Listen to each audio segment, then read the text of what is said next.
રાજસ્થાનમાં રહેતા પરપ્રાંતીય યુવકના મોતના કેસમાં એક નવો જ વળાંક આવ્યો છે। પોલીસે પૂર્વ ધારાસભ્ય જયરાજસિંહ જાડેજાના ઘટનાના સીસીટીવી જાહેર કર્યા છે।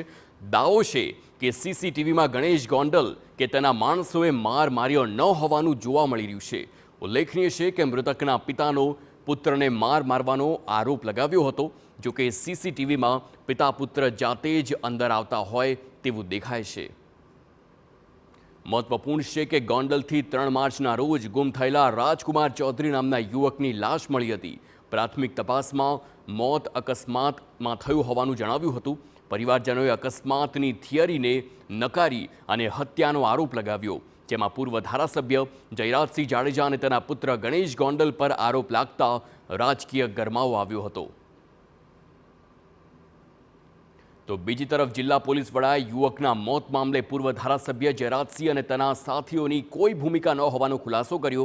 પોલીસના કહેવા મુજબ મૃતક પુત્ર અને પિતા બંને વચ્ચે ઝઘડો ચાલતો હતો, જે બાદ રાજકુમાર જયરાજસિંહના ઘરમાં બળજબરીથી ઘૂસી ગયો હતો। આથી સામાન્ય બોલાચાલી થઈ હતી અને રાજકુમાર અગાઉ પણ અનેક વખત ઘરેથી નીકળ્યો હોવાનું સામે આવ્યું છે।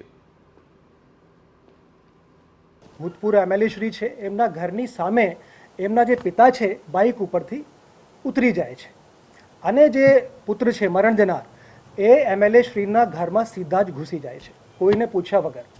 ત્યાં જે સિક્યોરિટી ગાર્ડ છે એમને વાત કરે છે, એમને બેસાડે છે અને ત્યાં વાત થાય છે। એમના પિતાશ્રી છે એ પણ ત્યાં આવી જાય છે। બધી અમારી પાસે ફૂટેજ છે, એ આપની સાથે શેર કરીશું।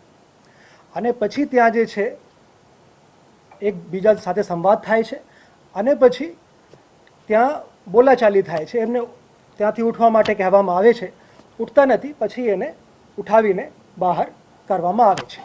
આટલી બોલાચાલી, આટલી જ માથાકૂટ ત્યાં થઈ છે। એના સિવાય એમએલએ શ્રીના જે ભૂતપૂર્વ એમએલએ શ્રી છે એમના ઘરમાં બીજી કોઈ બાબત ધ્યાન ઉપર આવેલ નથી।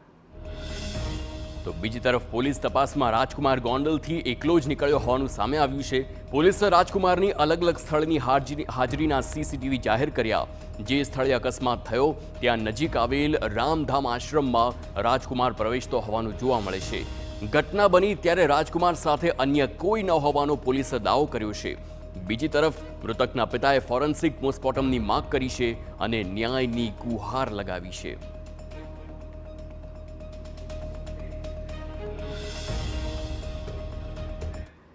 રાજકોટમાં વધુ એક